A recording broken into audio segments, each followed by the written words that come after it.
Le Mallorcain est absent depuis janvier et l'Open d'Australie. Après 14 titres à Roland-Garros, il se verrait bien boucler la boucle à Paris avec, pourquoi pas, un sacre aux Jeux Olympiques. Voilà pour l'actu sport. Excellente journée à vous. Ils font l'actu et ils sont sur un GFM. 7h45, l'invité du jour. Le lundi 16 octobre 2023 ouvrira à Prémia une micro-crèche publique gérée directement par la commune. Les travaux sont en cours d'achèvement dans la commune. On va en parler ce matin avec le maire Bernard Pozoli. Bonjour. Bonjour. Merci d'être avec nous ce matin à un mois. Merci à vous de me recevoir. À un mois de l'ouverture, parce qu'on y est presque de cette micro-crèche. Les travaux sont bien avancés. Vous avez fait une visite de chantier, je crois, il y a quelques jours. Enfin, de chantier, de presque fin de chantier d'ailleurs. Oui, effectivement, les travaux sont bien avancés. Les entreprises travaillent bien et elles ont même continué de travailler au mois d'août. On a mis un peu la pression, bien sûr, mais les travaux ont commencé qu'en janvier, même fin janvier, parce qu'il y avait quelques petits problèmes de bornage et de parcelles. Et on va terminer là, c'est-à-dire 900 000 euros de travaux, en quelque sorte, 800 et quelques mille, je crois, en une dizaine de mois à peine. Je trouve que c'est bien. Donc ça ouvre normalement le 16 octobre. On a une réunion de chantier tout à l'heure, comme tous les mardis. La réception définitive des travaux est prévue le 29 septembre, donc la semaine prochaine. Après, il y a la PMI, protection maternelle et infantile, qui doit passer pour donner son agrément. Donc, elle visite l'ensemble de la crèche et on installe le mobilier la fin de la semaine prochaine et début de la semaine d'après. Donc voilà, le mobilier est acheté, le personnel est recruté, la directrice est déjà en place. Les autres personnels vont prendre le 1er octobre. Vraiment, c'est un beau projet. Qui est encore un beau projet à Prémia et qui va permettre d'accueillir les petits dès le 16 octobre. Un nouveau service qui permet finalement bien d'avoir un accueil des enfants de la toute petite enfance jusqu'au CM2 en fait, c'est ça? Oui, 2 ans et demi jusqu'à 3 ans, voire 4 ans. On va travailler aussi avec l'école pour faire un peu ce qu'ils appellent l'école passerelle, c'est-à-dire qu'il y a des enfants qui pourraient être à mi-temps, par exemple à la crèche, à mi-temps en maternelle. Donc 12 berceaux, mais on peut accueillir plus d'enfants puisque c'est des accueils différenciés, accueil régulier, accueil ponctuel, accueil d'urgence. On va s'efforcer de répondre au mieux aux besoins des familles de Prémia, mais aussi des alentours. J'insiste là-dessus, c'est pas une crèche réservée aux prémiatois. Certes, il y a des prémiatois et s'il y a des choix, ils seront prioritaires, mais elle est ouverte au bassin montluçonais et même au-delà. Les gens de la Creuse qui sont à la porte de chez nous peuvent bien sûr s'inscrire si jamais ils ont des soucis pour faire garder leur enfant. On rappelle que cette micro-crèche, elle va être installée, elle est en cours de construction, elle est en finition de construction à côté de la salle des fêtes. Voilà. Oui, c'est entre la salle des fêtes et le relais petite enfance, l'ancien presbytère. Donc on a construit vraiment un projet complet, c'est-à-dire que c'est une nouvelle construction avec l'architecte Anne Kergoen. Et donc c'est vraiment, on est très content de la façon dont ça s'est déroulé et de l'accueil qu'on va faire, 220 mètres carrés, 4 personnes et demie, des professionnels bien sûr. Ce qu'on souhaite, il y a eu des reportages sur les crèches, notamment les crèches privées. Ce qu'on souhaite, nous, c'est vraiment offrir un vrai service public. C'est pour ça qu'on a fait le choix d'une gestion directe par la commune, avec des personnels de la commune, enfin embauchés par la commune. Et donc, on veut offrir un vrai service public qui permette d'accueillir dans les meilleures conditions possibles l'enfant pour qu'il s'épanouisse, mais aussi de rassurer les parents sur la façon et les conditions dont seront accueillis leurs enfants. Ouverture le 16 octobre, il y a déjà des places de réservées, il reste des places, comment ça se passe? Oui, alors il y a déjà des places de réservées, il y a des parents qui s'étaient inscrits déjà depuis plusieurs mois, mais il reste encore des places. Donc les gens peuvent appeler à la mairie de Prémia, 04 70 51 50 03, mais ils peuvent aussi télécharger sur les supports de la commune des fiches d'inscription ou de préinscription, et après ils seront reçus par la directrice de la microcrèche pour voir leurs besoins en termes d'horaire, etc., et les conditions d'accueil. Ce qu'il faut noter, c'est qu'il y a aussi un partenariat avec la crèche qui est en cours de construction à Lavaux-Sainte-Anne, avec une directrice qui est commune en fait aux deux structures. Oui, depuis le début, on travaille ensemble avec la commune de Lavaux-Sainte-Anne. Donc, on a fait plusieurs réunions tout au long de notre construction, mais de la leur aussi, puisque leur crèche est en construction sur le site de la Charité. Et on a fait le choix, effectivement, d'avoir une directrice commune. Donc elle est pour le moment à temps plein à Prémilla pour la mise en route. Et quand la Vaux-Sainte-Anne va ouvrir d'ici la fin de l'année, elle sera à mi-temps à Prémilla, à mi-temps à la Vaux-Sainte-Anne. Et puis on a fait aussi des commandes de matériel ensemble, des commandes de mobilier. On travaille ensemble, la Vaux-Sainte-Anne et Prémilla.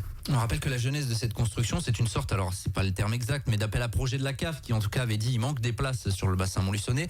On voit que ça s'est multiplié, Désertines, la Vaux-Sainte-Anne, il y a des projets privés également sur Montluçon. Vous êtes quand même optimiste sur le fait que vous arriviez à remplir cette microcrèche-là? On espère, effectivement, on a répondu à un appel de la CAF, c'était pas dans notre programme municipal. La CAF a mis le doigt sur le fait qu'il y avait un déficit d'accueil pour les petits-enfants et notamment une baisse du nombre d'assistantes maternelles.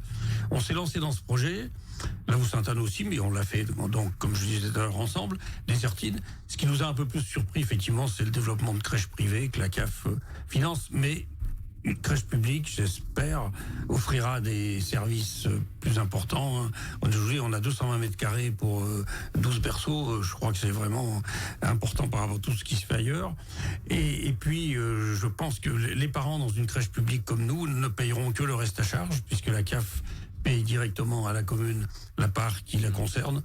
Donc voilà, bon, après... tant mieux s'il y a de la place pour tout le monde. Ça voudra dire aussi que Montluçon se développe, l'agglomération aussi, et puis qu'il y a beaucoup d'enfants à faire garder.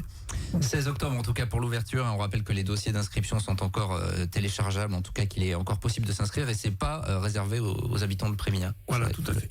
Il faut le signaler. Ça, c'est un projet qui également est bien engagé. Il y en a un qui se termine. C'était des gros travaux qui ont été engagés sur l'école, sur les cours de l'école notamment. Ça y est, c'est terminé. Les élèves ont pu profiter de ces aménagements à la rentrée. Oui, effectivement, là aussi c'est une sorte de petit exploit parce qu'on a commencé les travaux en janvier, ils ont été finis le 31 août, juste la veille de la rentrée scolaire. Mais là aussi c'est plus de 800 000 euros de travaux. On a refait complètement les accès à l'école. Maintenant l'accès pour les véhicules se fait par la place de la salle de sport, pour ceux qui connaissent. Et puis on a refait toutes les cours, enfin les cours maternelles et primaires, agrandi la cour de maternelle, mis des préaux, des sortes d'auvents devant les entrées des classes pour protéger du soleil, mais aussi de la pluie pour les enfants quand ils sont dehors. On a mis de la verdure, on a mis des jeux, on a créé un amphithéâtre dans la cour d'école primaire. On a fait ce que j'appelle des cours ludiques, écologiques, pédagogiques. Et je pense que c'est les plus belles cours de toute la région et on les fera découvrir lors d'une inauguration prochainement. On avait déjà la plus belle mairie, donc voilà, on aura peut-être la plus belle crèche, je sais pas. J'ai pas dit la plus grande, hein, c'est pas comme le plus grand boulodrome du monde, mais on a les plus beaux équipements. Non, je plaisante, mais c'est vrai que on est très content de ce qu'on peut offrir là aussi aux familles et aux enfants. On a refait aussi tous les sanitaires de l'école primaire. Vraiment, c'est presque un plaisir d'aller aux toilettes dans l'école primaire à Prémilla. C'est important. Oui, c'est très important pour les enfants. Et puis, on est en train de finir et de reprendre l'accueil périscolaire qui sera plus dans les locaux de la cantine après, mais il y aura des locaux dédiés dans l'ancienne salle multimédia et l'ancienne bibliothèque. Là, les travaux sont en cours et devraient se finir fin octobre. Bon, la prochaine fois qu'on recevra des maires de l'agglo, peut-être qu'ils diront l'inverse. On fera un concours de la plus belle cour, effectivement. Il y a des concours à la télé maintenant pour la plus belle. Mais on invitera tous les maires à l'inauguration pour qu'ils puissent s'inspirer, prendre des idées, mais ils feront peut-être mieux encore.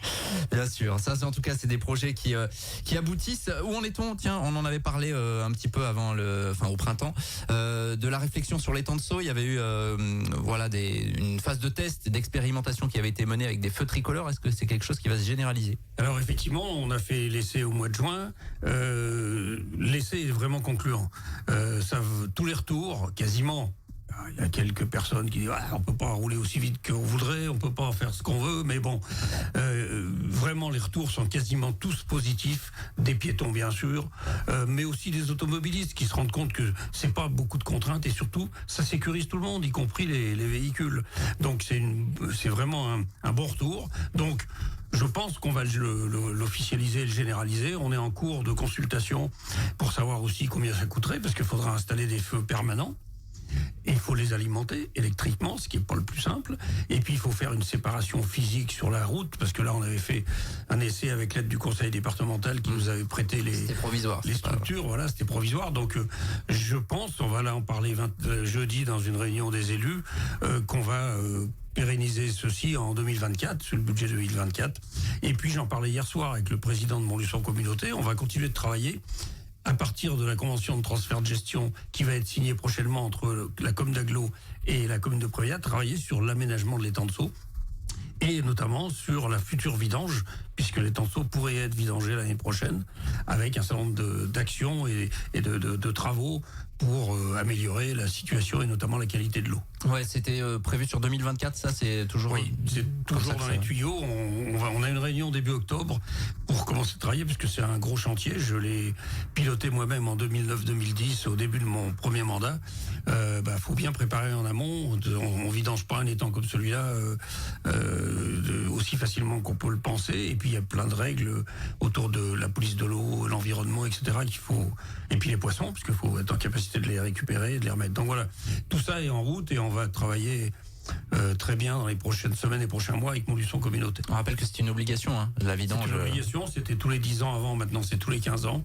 On est un barrage de classe B et donc il y a une obligation de vidanger. Là en plus, il faudra qu'on change les 2 vannes de fond. Il y a 4 vannes à l'étang de Sceaux. Il faudra qu'on change les deux vannes de fond, donc il va rester vide certainement en 1 an et demi comme en 2009-2010. Pour les derniers mois de mandat, en tout cas les presque 2 ans qui restent, il y a encore d'autres projets d'investissement où là vous avez fait la majeure partie finalement de ce qui était annoncé. Alors ça va dépendre des moyens financiers.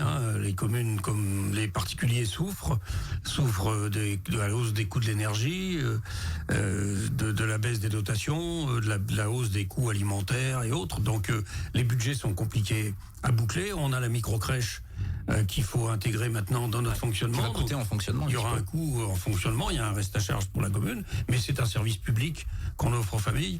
Donc on a toujours dans l'intention d'investir. On va voir un peu le bilan en fin d'année et les capacités qu'on aura dans les 2 ans à venir. J'avais dit à mon conseil municipal quand on a été élu que ça serait plutôt un mandat de transition parce qu'on avait déjà fait plein de choses, l'école, la salle de sport, etc. Et puis finalement, on vient de faire 2 gros projets dont on vient de parler, la microcrèche et l'école. Mais il y a encore à faire dans les voiries, par exemple, sur la rénovation énergétique des bâtiments aussi. On a fait faire une étude sur 4 bâtiments de la commune, l'école, la salle des fêtes, l'accueil périscolaire et l'ancienne mairie. Donc on va certainement entamer dans le futur des travaux d'isolation et de rénovation énergétique. Donc voilà, il y a encore beaucoup à faire. Ça dépendra des finances et on compte sur l'État et sur tous les partenaires pour nous aider. Est-ce que la fin de mandat suffira ou est-ce qu'on peut imaginer Bernard Pozzoli se représenter aux prochaines élections municipales? Je suis désolé, je vous pose la question, je la poserai à d'autres maires évidemment. Vous avez raison, la fin de mandat ne suffira pas pour faire tout ce qu'on a envie de faire. Donc il faudra continuer après 2026. On verra bien qui continue. Bon, voilà, on va rester là-dessus. Merci Bernard Pozzoli. Merci à vous et bonne journée et bonjour à tous vos auditeurs et auditrices. Merci d'avoir été avec nous ce matin. Il est 7h56. On revient pour l'info locale dans 5 minutes. À tout de suite. Tous les matins, 7h45, l'invité du jour en direct sur RJFM. Retrouvez l'invité du jour en podcast sur rjfm.net et l'appli RJFM, mais aussi en replay vidéo sur YouTube et Facebook. RJFM.